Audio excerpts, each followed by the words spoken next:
hello. Yeah, it's working. How come you don't need to be mic'd up then? Because yours is the most important voice, Phil. Oh, right. You are the guest on the channel. He'll pick mine up anyway. So you do the intro, yeah? Yeah. Okay, go for it. All right. Greetings to another video. I'm here with the lovely, knowledgeable Phil BURT. And I just thought I would chat a little bit about crank length because with my new Ribble Endurance SL bike, Phil recommended that I went down to a 165 crank, and whenever I mention that to people, they're always like, but you're really tall, like why would you do that? Why have you gone smaller? Why have you gone shorter? So I thought I would just do a very quick video with Phil, who is just, honestly, I've got the most comfortable bike fit since having my fit with you. Like, it's very comfortable, no issues. And I actually really prefer having like the 165 crank, so I just thought I would, because I always thought 5 mil, you're not really going to you're not going to notice a difference, but I feel like I can. So tell us why. Well, you're absolutely right. It seems some things in cycling seem to be like myths that people hold on to, and I think in the olden days, even when I started cycling, everyone said, you know, if you're on a big bike and you're a big guy like Bradley Wiggins or something like that, you should be on a 175, and then you might get a 170 on a slightly smaller bike. And of course, your crank length generally just comes with a bike when you buy it. Not many people think to spec it. Sometimes you can't do, but this is why it's important, right? It's the size of the circle that you're pedaling. Now, all that stuff around being important for, say, power production and being, you know, strong on the bike has been completely dismissed by quite a lot of heavy research that's come out recently. Now, it turns out that you have to go as small as 80 mil cranks. You're never going to see that other than in a circus, or as big as 320 to actually see a difference in power in sub-max cycling, which is what we do. In maximal cycling, which is Olympic track cycling, it matters for maybe the first revolution of a team sprint, right? Okay. So with the fact that it doesn't affect performance, why wouldn't you manipulate the size of the circle that you pedal? So, for example, this really helps out people. Now, you're quite long in the leg, so you're right, but and some people are long in the back, short in the leg. With those sort of people, the crank length comes to it. It's the wrong crank length for the length of their legs, sort of thing. So basically, making it really simple, why would you pedal a bigger circle when you could pedal a smaller one and have the same effect? All it does is change your gearing. So if we shrink your crank length from 175 to 165, as you went to, that's 10 mil difference. All that 170. We're 170, so 5 mil difference. Yeah. All what happened was you found that you went faster in the same gear, didn't you? So all you do is change gear. So crank length is really part of your gearing. Now, the analogy I use, and people might get this a bit easier, is if I say to you, okay, you're right, I've got a really big gym box here, you can jump on it 100 times, or a really small one here, you can jump on that 100 times, and I'll give you £100 when you come through here. Which one are you going to choose? Smaller one. That's crank length. There is no cost to it, and it makes things easier. Now, I have great success in manipulating crank length with people who've got knee injuries.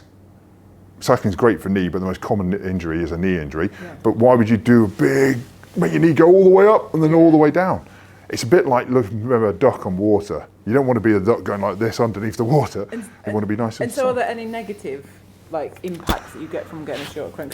Are you saying that everyone should get a shorter crank? Or? Well, I can't think of any negatives. I mean, unless you're having problems, it can be costly at times, you know, but if you're having problems, I think in terms of aerodynamics, it's really important because as you get lower and lower at the front, the hip gets really closed up and you start to, some people who time trial or will cycle down in the drops will tell you, your thighs are coming into your chest, it's hard to breathe, your knees are nearly hitting the front. Well, you know, if you drop crank length 5 mil, it's going to give 2.5 degrees back to your hip. Now this is, people do it for other reasons. So we look after British Triathlon, some pretty famous people have been in here, people who convert to Ironman. Now if you ride 110 miles, that's basically like me and you sitting in an old style Mini and driving all the way to the bottom of Cornwall. Yeah? And we wouldn't be surprised to be stiff when we got out of the car, would we? But it's not because we're using our hip flexors, it's because we've been sat like this. That's sitting on a bike. If you decrease crank length, you decrease how close your hip gets. So people. That was the reason. Sorry, but that was the reason why Phil had said get a shorter crank, because I was saying, after a long ride, like my hips feel, and it's probably because I wasn't stretching as much, but like I was feeling like my hips were quite tight. Yeah. And he was like, right, we'll just get a shorter crank, and because your hips then aren't coming up as high and then dropping as low. Yes. You're having less of a. Exactly. the task given to you when you strengthen is easier. Now, did your hips feel better? Yeah. Yeah. So people will often find when they do that, they get off the bike, they don't have a stiffer back because your hip flexor originates off your back. But Ironmen, when they go into the run, they can get into the run easier and don't feel like as stiff for the first 5 minutes as they're getting into it. So I can't really see many negative effects. I think some really smart people come in for a bike fit with me and say, look, they're 60, they just come for a bike. Can you make me optimal so I can cycle until I'm 75, 80? Yeah. And you should be able to. Cycling's got no eccentric forces. You know, it's not like running, which is great, but has loads of stress into the body.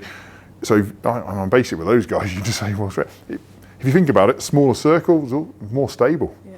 And if you really want to get into the nitty-gritty, every 2.5 mil drop in crank length can lead to a drop in your CDA, so your frontal area. If you really want to get into aerodynamics, that's small if you ask me.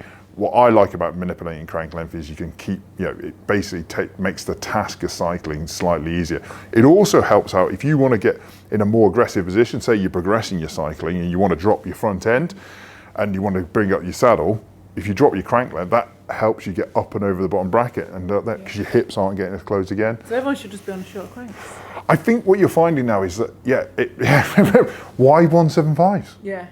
I don't know.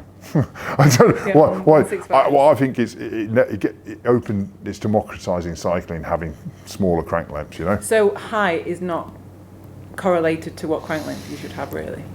No. That's not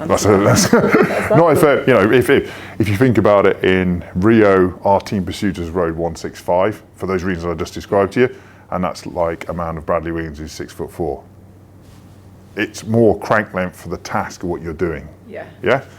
So you could even argue shorter cranks better for gravel riding because you're not going to touch the bottom as you go around the corner so much. That's true. Yeah, maybe. Anyway, that's good knowledge. Thank you very much. I'll leave a link. Actually, Phil's got his own YouTube channel, so I'll leave a link to that. Loads of stuff about saddles, just everything to do with bike fit. So I'll leave a link. Thanks, Kitty. No problems. Sure. Bye. You cheesy. It's so awkward at the end, isn't it?